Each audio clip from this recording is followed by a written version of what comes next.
Rasulullah. Bienvenue mes amis, je me présente Hashim Sraiti, un étudiant de la faculté des sciences de Tunis. Aujourd'hui, nous allons voir un cours sur le langage HTML. Dans ce cours, nous allons découvrir des nouvelles balises de la nouveauté HTML5. Le HTML5 est un très grand apport au langage HTML. Une équation très difficile a été résolue à travers ce langage. C'est que le HTML5 est égal au HTML4 plus du CSS plus du JavaScript. Donc, le HTML n'est plus un langage statique, mais ça commence à être de plus en plus dynamique. Nous allons voir un peu de ces nouveautés. Je commence avec la balise ABBR. Cette balise, on l'utilise en cas de faire des abréviations. Voyons ce simple exemple. Cette balise ABBR contient un attribut s'appelait title, le titre. Et je ferme cette balise. Elle n'est pas unique. Alors, ce title là, dans cet exemple, je vais faire comme ça. Nous étudions une nouveauté du hypertexte hypertexte markup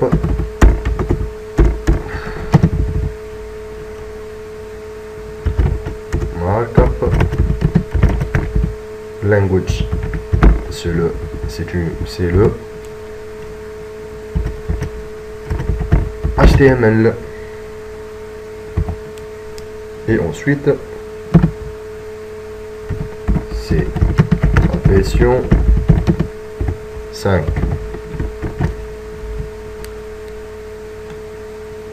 Donc nous étudions une nouveauté du HTML, c'est la version 5. Et HTML, c'est l'abréviation de Hypertext Markup Language. Donc c'est comme ça qu'on utilise l'abréviation. J'exécute ce code pour que vous compreniez bien. Donc j'ai écrit: nous étudions une nouveauté du HTML, c'est la version 5. Nous étudions une nouveauté du HTML, c'est la version 5. Ça paraît comme un P, c'est plus simple. Mais voyons, si je mets le curseur sur le HTML, un petit texte s'apparaît. Et c'est l'abréviation, c'est le contenu de l'attribut title. Il m'explique que le HTML, c'est l'abréviation du Hypertext Markup Language. J'espère que c'est bien passé. Encore, nous étudions, nous allons voir la balise adresse.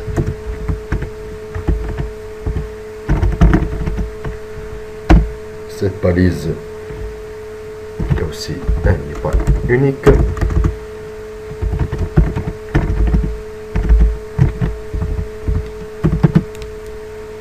Généralement, on l'utilise dans le footer.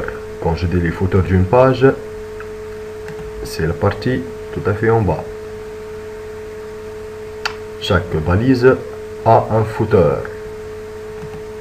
chaque page a un footer. C'est comme celle-là, le footer est celui-là. Running Premier Faces, etc. C'est le footer. Dans le footer, généralement, on met des informations générales. Parmi ces informations, on peut mettre l'adresse ou le mail pour contacter l'auteur de l'article ou l'auteur ou le développeur de la page web ou son auteur. Donc, je fais un P, ensuite l'adresse qui prend un attribut href. Donc, comme email, j'utilise mail2. Nous avons vu ça dans le dernier tuto du formulaire mail2. Deux points. Par exemple, j'écris moi .com. Ici, j'écris pour nous contacter.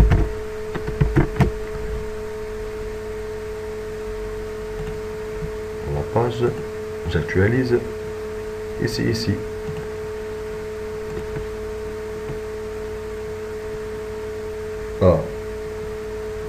Adresse, je suis désolé, je mets le A pour href et je ferme le A. Je clique, voici un lien. Si je clique sur ce lien, normalement ça apparaît l'adresse, une boîte de messagerie. Dans le cas Windows, par défaut, c'est le Outlook. J'attends un peu pour que ça s'exécute. Et voilà une boîte de messagerie selon l'adresse que j'ai mis moi@moi.com. C'est l'adresse du destinataire. Ici je mets mon adresse. Ici je mets l'objet et j'envoie. C'est tout à fait simple. Nous avons vu ça avec les formulaires.